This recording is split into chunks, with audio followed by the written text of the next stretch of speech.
welcome to Believe the Bible. Irreducible complexity. You know, we're ever learning. And I heard this term, couldn't figure out what it was talking about. And then I learned more of it. And I'd like to read the definition of really what it is and give an example of what it is.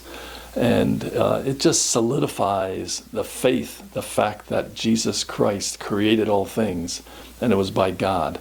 And it couldn't have been any other way, especially the non-creation view. I don't even want to say the word to even give it any kind of credit. You know what it is. It begins with E. So anyway, this is what irreducible complexity is. Is that in dealing with biological systems with multiple interacting parts, they would not function if one of the parts was removed.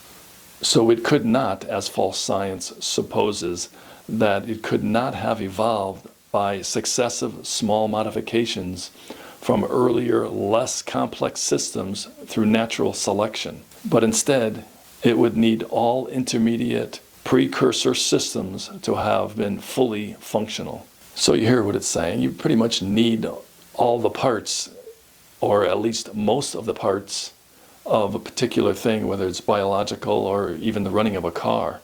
A car can run without a seat, but it can't run without tires, an engine, and gasoline, oxygen, and a spark. It doesn't work. They all have to be in the car simultaneously for the car to run.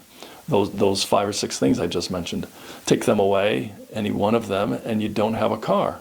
You can't steer it, you can't drive it, you can't ignite it, you can't get things to work. It all had to come about simultaneously, all at once, at the same time, for it to be able to function. Whereas this other non-creation process that was made up by someone in the 1800s cannot and is impossible to work.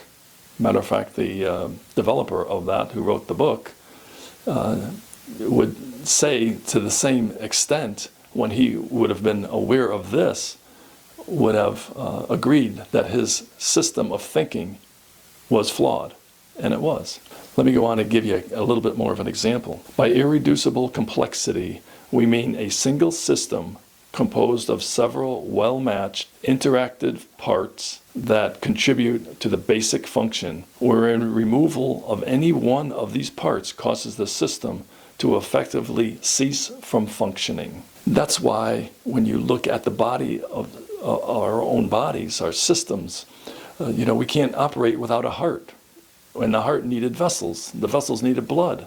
So just those 3 things in and of themselves cannot slowly develop and gradually get more information as time goes on to produce those things and come over billions of years. It makes no sense. There's no logic, there's no sense. But if you leave God out of it, you can come up with anything your imagination wants to wander to. Unfortunately, there are a lot of those people out there. And if you leave God out of it, God says that you're trying to prove yourselves to be wise, but you've become a fool. So let's not be foolish. Let's understand that God created all things. He did it simultaneously. He didn't put us together in parts, and neither could it even happen. Irreducible complexity is a reality in the functioning of our system and most of what creation is about. Thank you for your time. You have a great day. Think about it.